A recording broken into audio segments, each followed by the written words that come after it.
Bertsolaritzaren mugimenduko kideek beraien jarduera beragatik komunikaziorako berezko sena dute eta hasieratik oinarri sendoak ezarri zituzten. Eremu publikoari dagokionez, autonomiaz funtzionatzea erabaki zen. Gainontzeko erakundekiko elkarlanean aritzea, bai sindikatu, alderdi politiko, gizarte eragile, horiekin elkarlanean aritzea, baina autonomiaz aritzea.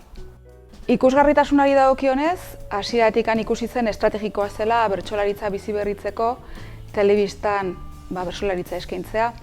Eta ETB-rekin batera elkarteak egindako ibilbideari esker, hor daukagu Hitzetik Hortzera telebista programa ezagun, beterano eta aldi berean gaztea.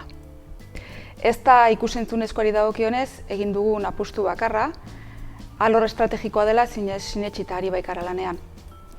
Hedabideak ere bide lagun izan ditugu hasieratik, bertako eta atzerriko hedabideekin elkarlanean ari gara, bertsolaritzaren proiektua zabaltzen, zabalkunde egiten.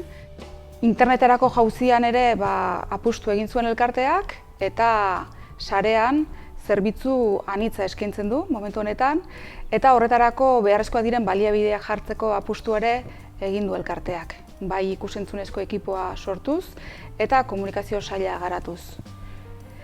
Kanpo komunikazioan bezain beste edo are indar gehiago jarri du elkarteak barne kohesioa zaintzen, erakunde konplexua da, bai erakunde lurralde, rol, genero, belaunaldi, ahots ezberdinak biltzen dira elkartean, horrek egiten du elkartea aberats eta emankor, baina aldi berean oso garrantzitsua da kideen arteko komunikazio eraginkor bat bermatzea eta horretan ahalegin handia egiten du elkarteak. Esan gabe doa, kanpo eta barne komunikazioa etengabe berrikusi behar dela eta egin berri dugun gogoeta estrategikoan hori ere hizpide izan dugula. Identifikatu ditugu landu beharreko alorrak edo betu beharrekoak eta hasia gara bideak urratzen. Garbi bai daukagu bertsolaritza biziberritzeko komunikazio estrategia on bat ezinbestekoa dela.